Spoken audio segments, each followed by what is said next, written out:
Larson. Welcome back to the Larson Show. Think about this for just a moment. Republicans pass what has been called the biggest tax cut in a generation, and then they still have the prospect of losing elections. Is the problem the policy or the politicians trying to sell that to the American voter? Richard Stern joins me now, currently serving as vice president of the Plymouth Institute for Free Enterprise at Advancing American Freedom. Richard, welcome back to the program. What's going on? What is going wrong here?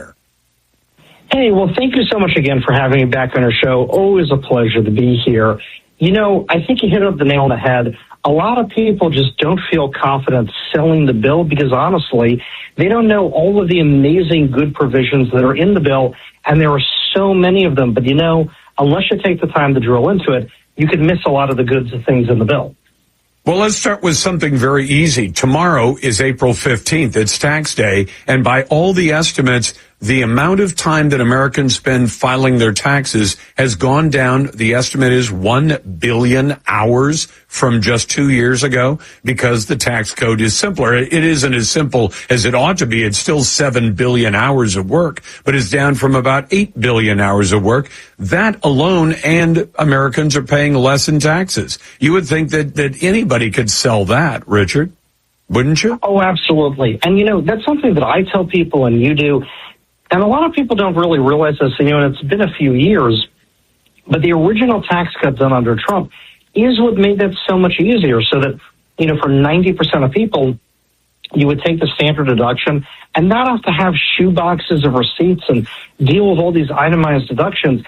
But, you know, a lot of people don't realize that that was going to expire this year. You would have had to have gone right back to doing that. Now, how did we avoid that giant cliff?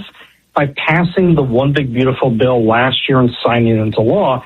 But, you know, the way that I liken it is it's like we were on a train. We were heading for a broken track of trillions of dollars of tax hikes. And as you brought up, billions more hours of tax compliance. We threw the lever at the last minute. We got onto a clean track that wasn't broken. But the passengers inside just think they've been on a smooth train ride. They don't see what we could have had. See, and that's the thing, because if you're going to sell a product, and let's face it, selling, whether it's candidates or a party, you would think you'd be able to persuade people. And the ammunition that the other side has offered us, Richard, seems really abundant. The Democrats were against the tax cuts. They wanted them to go away and expire. They wanted it to be harder to file your taxes. They wanted to defend the people who've come into our country from organizations like Tren de Aragua, the criminal gang from South America. They wanted to defend human trafficking. They wanted to defend drug trafficking.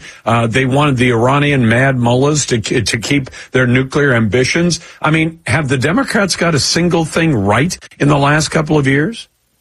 Yeah, you know what? I think that's a fantastic point. And what I would say is they've gotten exactly one thing right, and it's what you talked about. They are better at selling fake empathy than they are at anything else.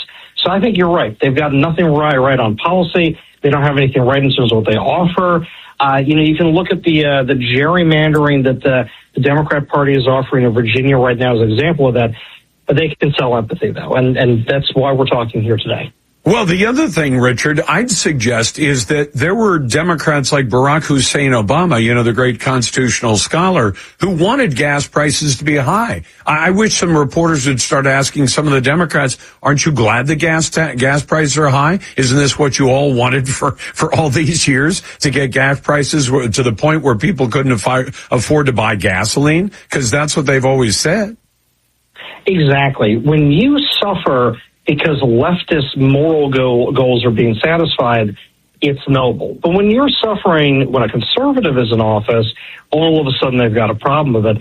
And that's an important thing to remember here, which is they don't care about your prosperity. They care about their objectives, their agenda, and frankly, lining the pockets of their donors and their benefactors, whether they make and sell solar panels or anything else that they're trying to shove down your throat. Okay, so what's going to be the secret as to whether or not Republicans at least maintain their majority in the House and Senate this fall or lose it in the fall midterms? What's going to make the difference?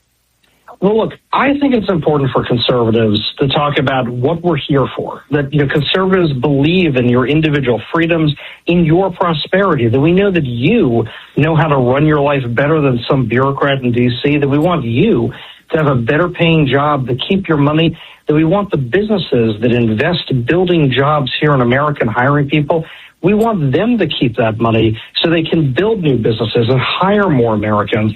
That's what we believe in as conservatives, and that's how Americans should understand us. That's what we should talk about. Okay, sounds good to me. Richard Stern is Vice President of the Plymouth Institute for Free Enterprise at Advancing American Freedom.